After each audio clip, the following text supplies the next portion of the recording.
Hello and welcome everyone to Aventura, Florida. I'm Rene Perras. I'm a legal news reporter with Coffee with Q. I'm here today at the Florida Justice Convention, annual convention, airing another edition of the Legal News Professional.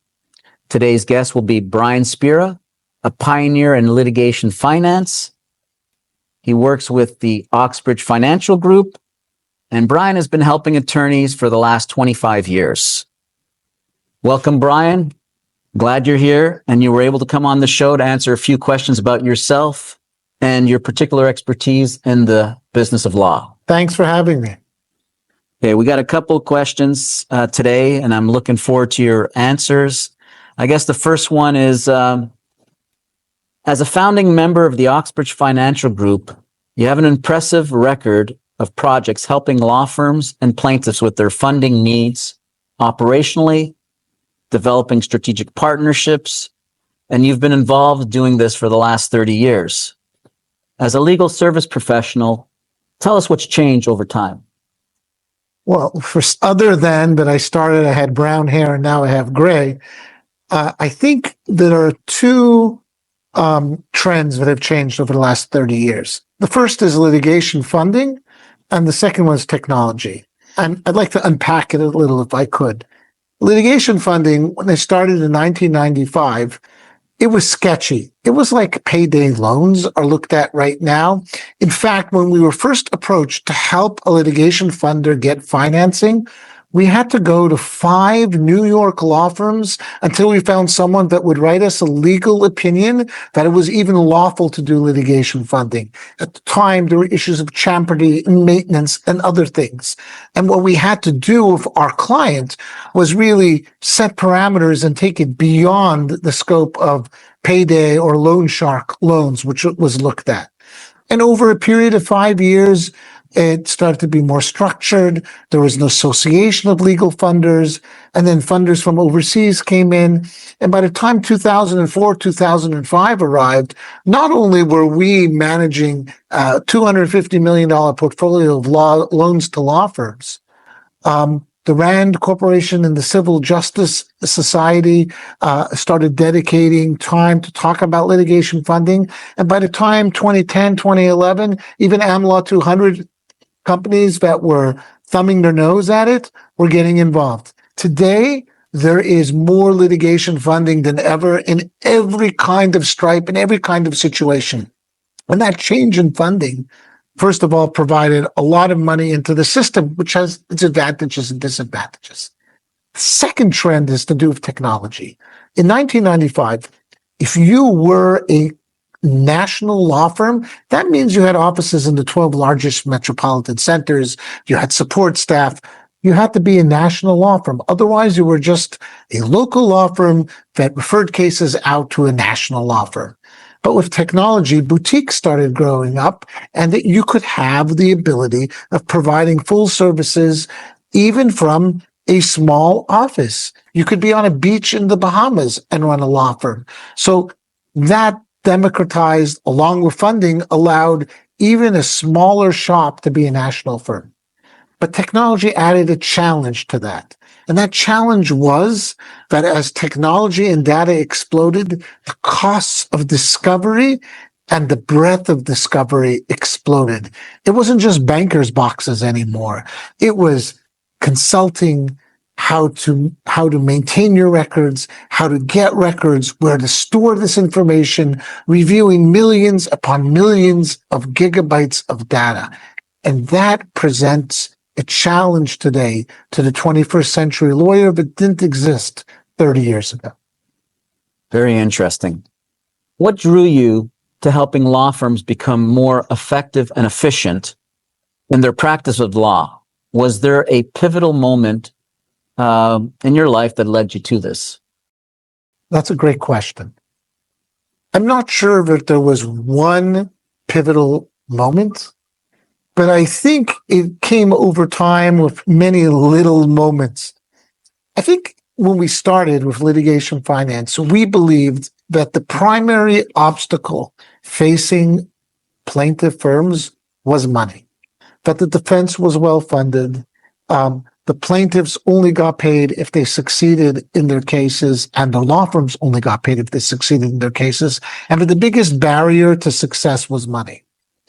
But then we realized as money started coming in to the industry, and we were supplying part of that money, we realized that money was not enough, meaning law firms weren't the greatest business people. That's why they went to law school. They're fundamentally gifted at arguments, but not great at budget management. And we started to see that as a lender, you can't tell someone how to manage their business because you're giving them money, but you could see where there were problems. And I think the efficiency really came home for me when we were funding a consortium of lawyers in a big mass action in Texas. And they took us into the data room that was busy a few weeks before the big first trial. And they opened the door and I see banker's boxes, banker's box after banker's box, and attorneys pulling things out, highlighting with a highlighter. Some of the banker's boxes smelled smoky because they were saved from being burnt. And I just thought to myself, we're in the 21st century. And why are we still doing it this way? Now, it's true, in a couple of years, everything became digital. But I realized that there's a difference between having enough money to litigate and being efficient with those resources to litigate. Sounds like an interesting first look at these bankers' boxes that were, set to be put on fire. I'm thinking about, you talked about technology. How do the support services that exist today that you offer help make law firms or give them the ability to become more efficient? I think these services are essential to not just to make them more efficient, but they make them more strategic. Law firms have always felt that the biggest way to win their case is to focus on the strategy of the case. You've heard this from dozens of legal professions. And their strategies involved with case acquisition. Money helps with that. What kind of cases you get? What's the story that you want to tell about your case? People spend money on depot prep, and rightfully so. And they spend money on jury focus groups to figure out what's the narrative, what's the story. Because at the end of the day, people like stories. And everyone's focused for them as a strategy. And the way that they've looked traditionally at litigation support services, particularly e-discovery, as, this is just a necessary way of getting from point A to point B. It's sort of like, is it really strategic to get a Dell laptop versus an Apple MacBook? Not really, right? Very few people see a strategic difference. But the reality is that e-discovery is a strategic differentiator. Firstly, the defense is forcing that to be a strategic differentiator because they're using e-discovery as a bludgeon on the plaintiffs. They are even purposely negotiating to withhold the production of data, or alternatively, or in conjunction with that, dumping millions of pages of useless data on them, drowning the needle in the haystack. So now you have to figure out not just getting through it, how do I best get through it? And it starts when you negotiate what you're going to get. Not two different cases don't have the same discovery needs, and you need to focus on that. And then you got to focus on what's the platform that's going to work for me and my team and my staff, and what kind of staff do I need for the team? How am I going to use technology? How am I going to use it efficiently? What kind of service providers am I going to bring on board on an ad hoc basis to do this? How am I going to structure the review? How am I going to use artificial intelligence in enabling me to get through more documents more quickly at a lower cost? That's strategic. Makes a lot of sense. If we could help position you as the thought leader in the legal community, where could you make your biggest impact?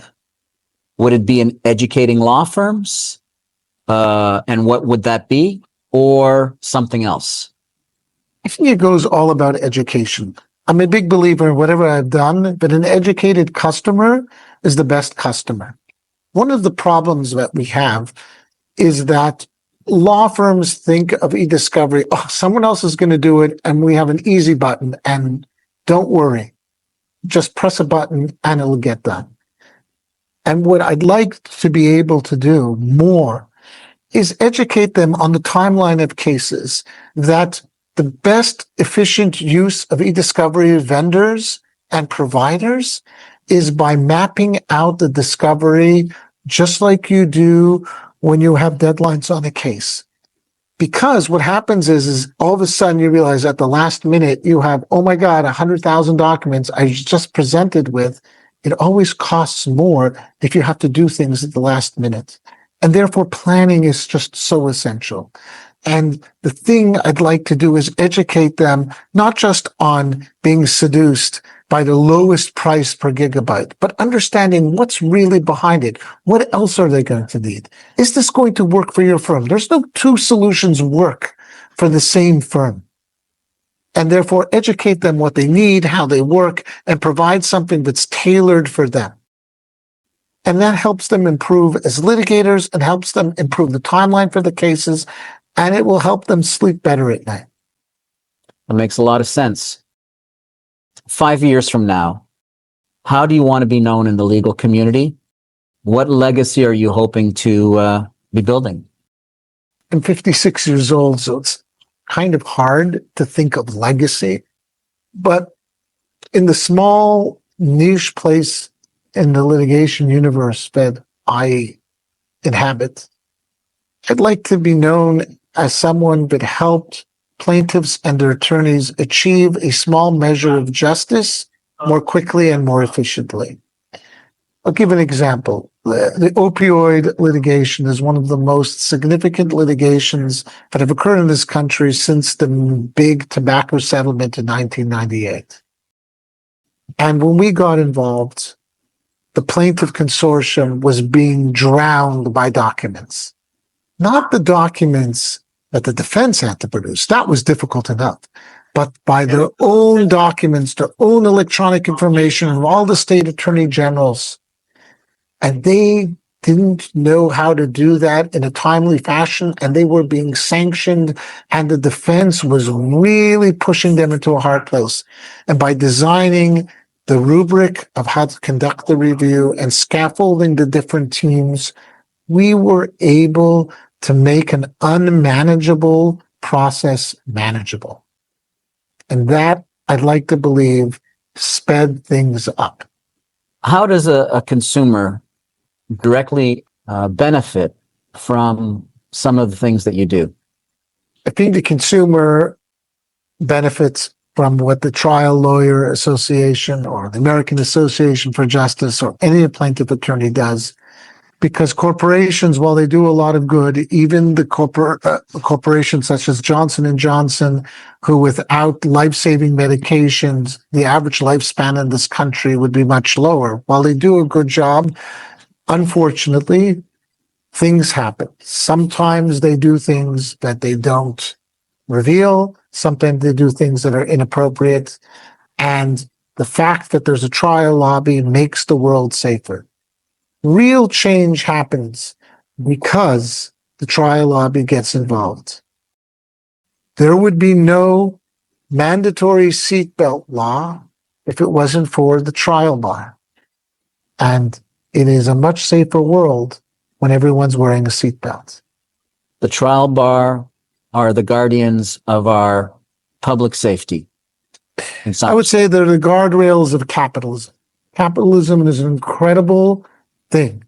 Unfortunately, capitalism values profits over pretty much everything. And while government can help to a certain extent, we live in a world where the government is pretty hands-off, except in certain situations, and there's laws, and it's up to the legal system to make sure that corporations follow the law. And the plaintiff bar are agents for change. They've been agents to change for 50 years, and they hopefully will continue to be agents for change for the next 50 years. This has been an enlightening session of the Legal News Professional. Brian, for coming on the show. You're very welcome. Sharing your time and your expertise. I think the audience will greatly benefit from it. I'm Rene Perras. legal news reporter with Coffee with Q. Tune in our next show when another elite lawyer or legal professional will discuss and educate us on some new legal trend of the day.